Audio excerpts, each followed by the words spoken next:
Usong-uso na naman ang sakit, usong-uso ang trangkaso. Good day mga ka-warrior, kumusta kayong lahat? Si Daddy ngayon, third day na, tinatrangkaso. Negative naman siya sa COVID. Di ba nagpapacheck up kami lagi ngayon sa mga hospital? Meron pa kaming inatendang isang meeting, maraming tao. Talagang dapat super ingat. Actually si Daddy ayaw talaga niya nagpupunta sa matao. Alam niyo dapat yung N95 o yung talagang makapal na mask. Kasi ang ginamit lang namin yung nabibiling mura na lang, manipis na lang. Di parehas kami may exposure. 3 consecutive days after that exposure, puyat siya lagi. May tinapos siyang mga dokumento. Naku, huwag kayong magpupuyat. Alam niyo kaming mga asawa may instinct yan. Kaya dapat talaga makikinig kayo. Hindi tayo pwede maging relax.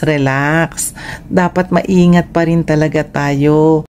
As it was in the beginning, is now, and ever shall be, world without end. Pinainom ko na siya ng fluid na marami. Yung AHCC, vitamin C, zinc.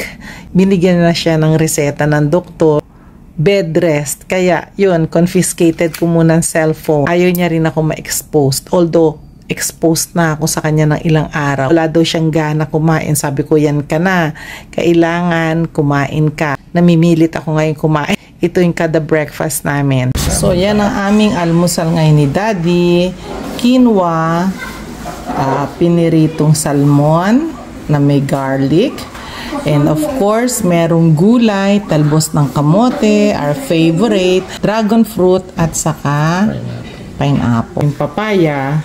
At yan din ang sa akin. Oh, quinoa, ang salmon. Na-expose kami sa hospital.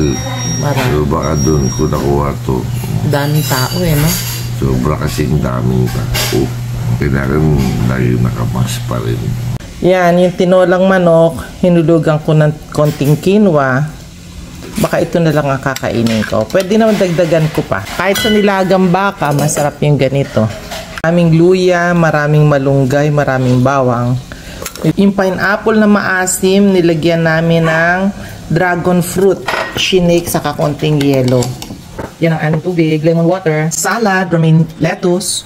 Tapos nilagyan ko ng pineapple, merong sweet basil na dahon, and then nilagyan ko ng dragon fruit kasi uso ngayon ng dragon fruit. Panahon ngayon, nilagyan ko rin ng saging, nagayat ako ng banana. Of course, merong walnuts, saka almond nuts. And last few days ago, ginawa ko to. Olive oil, balsamic vinegar, mustard. Meron kami yung garlic na binake na merong olive oil na malapot. Pero okay pa rin yan, masarap yan. Sarap ng lasa niyan.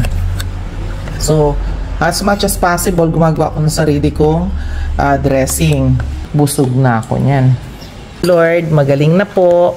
Ayan ang kinakain namin, araw-araw. Saluyot, talbos, ng kamote.